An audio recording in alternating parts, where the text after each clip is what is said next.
Hello दोस्तों, नमस्कार।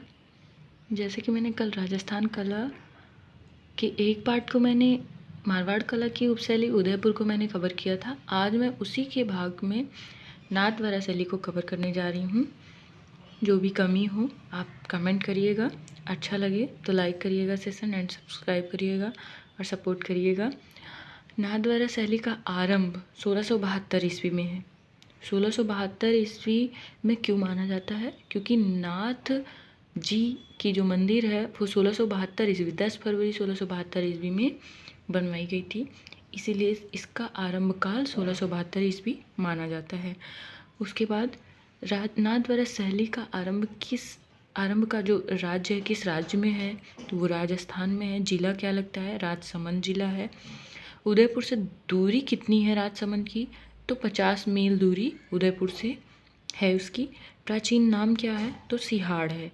सिहाड़ है प्राचीन नाम उसका, सिहाड़ है। चरमोत्कर्ष काल माना जाता है किनके राज को? तो श्री तिलकायत और श्री गोवर्धन जी के समय को स्वर्णकाल माना जाता है। इनके समय में ही नाथद्वारा शैली चरमोत्कर्ष पर पहुंची थी। इसे हम कह सकते हैं कि इसका अत्यधिक विकास हुआ था, अत्यधिक फली फूली थी। और नाथद्वारा शैली में सबसे इम्पोर्टेंट राजा कौन है? महाराणा राज सिंह।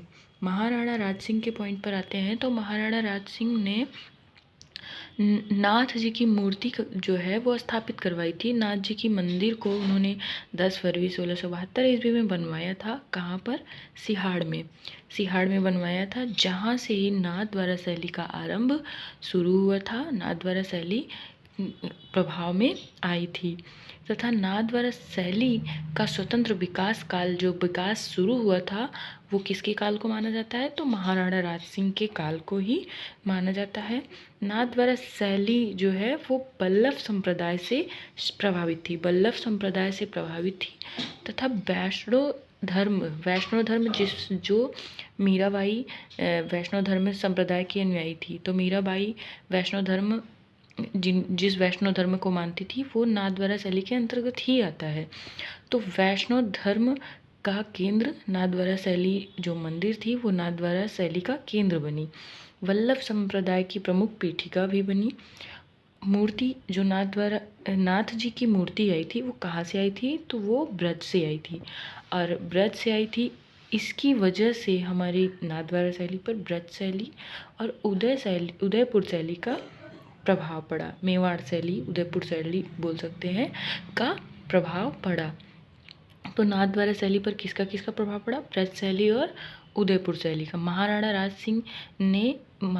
सिंह ने क्या करवाया था? मंदिर का निर्माण करवाया था। कहाँ? सिहाड़ में। कब करवाया था? 10 फरवरी 1672 ईस्वी में। नाथद्वारा शैली का स्वतंत्र विकास किसके काल में हुआ था? महाराणा राज सिंह के काल में।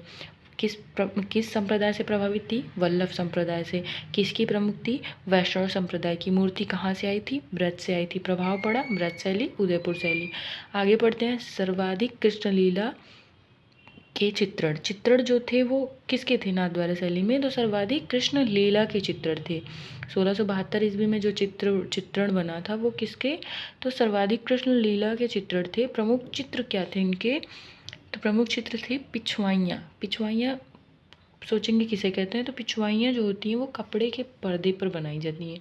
वो कपड़े के पर्दे पर बनाई जाती हैं जिसमें कृष्ण लीला से संबंधित चित्र बने होते हैं, वो कपड़ों के पर्दों पर बनाए जाते हैं, जो कि नाथद्वारा शैली में प्रमुख एवं प्रसिद्ध चित्र हैं। ये बहुत ही प्रसिद्ध चित्र हैं और ये क्वेश्चन भी आते हैं।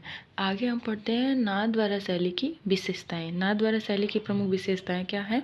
तो नाथद्वारा शैली में जो चित्र बने हैं उनमें प्रमुख वृक्ष जो हैं, प्रमुख वृक्षों का चित्रण, तो केला प्रमुख वृक्ष के रूप में है। प्रमुख रंग जो है वो हरा एवं पीला का प्रयोग किया गया है, जो वानस्पतिक रंगों का प्रयोग करके बनाया गया है। प्रमुख पशु जो हैं वो गाय हैं। और प्रमुख नायिका का चित्रण जो हुआ है वो दासी के रूप में हुआ है। दासी के रूप में नायिका को दिखाया गया है और जो नेत्र बने हैं वो मृग एवं गाय के समान दिखाए गए हैं। और अन्य चित्र जो भी हैं वो पुजारियों एवं गुसाइयों का चित्रण है। माँ यशोदा का चित्रण है। छोटी छोटी वस्तु का चित्रण है। नथ आँखों का अलसायापन का चित्रण, अलसायापन मतलब आधी खुली हुई आधी बंद, तो अलसायापन का चित्रण दिखाया गया है। नथ का मोती का चित्रण, तो नथ मतलब नाक में जो पहनी जाती है उसके मोती का चित्रण दिखाया गया है। चित्रकार नाथ शैली के चित्रकार, आगे हम नाथ शैली के चित्रकार पढ़ते हैं तो इसमें उदयराम और घासीराम, उदयराम और घासीराम इम्पॉर्टेंट चित्रकार हैं पुरुष चित्रकार में, और कमला एवं इलायची महिला चित्रकार में मोस्ट इम्पॉर्टेंट है। कमला एवं इलायची नाथद्वारा शैली में महिला चित्रकार हैं जो मोस्ट इम्पॉर्टेंट है। अन्य कलाकार नारायण, विट्ठल, चंपादास, चतुर्भुज, चंपालाल और अन्य भी कलाकार हैं, लेकिन वो इम्पॉर्टेंट नहीं है, मैंने जो इम्पॉर्टेंट था उनको कवर किया है। पिछवाइयों का सबसे बड़ा संग्रह कहाँ पर है, तो अहमदाबाद में है। पिछवाइयों का सबसे बड़ा संग्रह कहाँ है, अहमदाबाद में। चित्रकार जो आए थे पिछवाइयों के, जो चित्रकार थे वो कहाँ के थे, मथुरा वृंदावन के थे। मथुरा वृंदावन के जितने भी टॉपिक थे क्वेश्चन आने वाले मुख्यतः मैंने उन्हें कवर कर लिया है। आपको अच्छा लगे तो आप भी अपनी नोट्स को बना लीजिएगा। ये मैंने बुक से पढ़ा है और अपनी नोट्स खुद से बनाया है क्वेश्चन को ढूंढ करके, ताकि मुझे भी पढ़ने में आसानी हो और आपको भी पढ़ने में आसानी हो। अगर आपको अच्छा लगे तो लाइक और शेयर ज़रूर करिएगा।